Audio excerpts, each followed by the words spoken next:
నిన్న తెలుగుదేశం పార్టీ జాతీయ కార్యవర్గం అనౌన్స్మెంట్ జరిగింది. ఈ సందర్భంగా మీతో కొన్ని విషయాలు పంచుకోవాలని చెప్పేసి ఈ ప్రెస్ మీట్ పెట్టడం జరిగింది.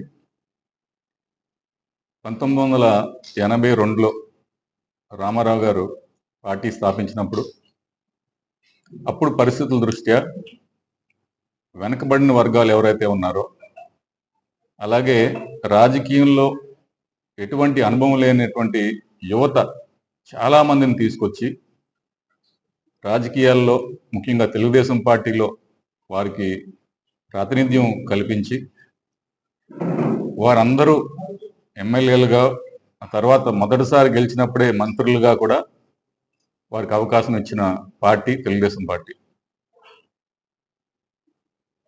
అదే సామాజిక న్యాయం అనే స్టాండ్లో ఆ రోజు తలపెట్టుకున్నటువంటి ఆ సామాజిక న్యాయం అన్నటువంటి ప్లాట్ఫామ్ని ఈ రోజు వరకు పాటిస్తూ నిన్న కార్యవర్గంలో కూడా యువతకు, మహిళలకు, వెనకబడిన వారికి అందరినీ కూడా చాలా చక్కటి కూర్పు కనిపించింది.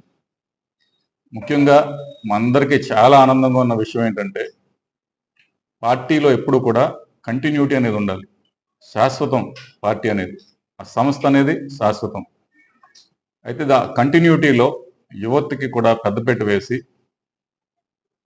చిన్న చిన్న పోస్టులు కాదు, అధినాయకత్వంలో కూడా, అంటే జాతీయ వర్కింగ్ ప్రెసిడెంట్గా కూడా మా లోకేష్ అన్న గారికి ఈవేళ ఆ పోస్ట్ ఇవ్వడం మా అందరికీ కూడా చాలా ఆనందంగా ఉంది. చంద్రబాబు నాయుడు గారికి, పార్టీ పెద్దలందరికీ కూడా కృతజ్ఞతలు తెలుపుకుంటున్నాం.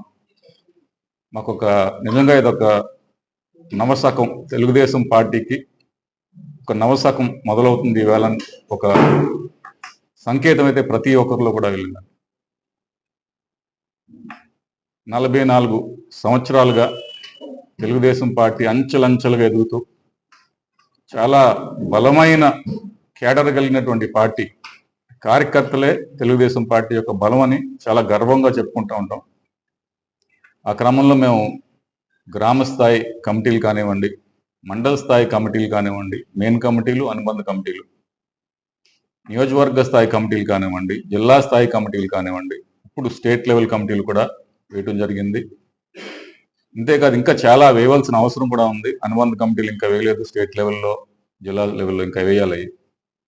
అవన్నీ కూడా త్వరగా వస్తాయి. కానీ ఇక్కడ దాంతోపాటుగా నామినేటెడ్ పోస్టులు కూడా చాలా వేసాం, ఇంకా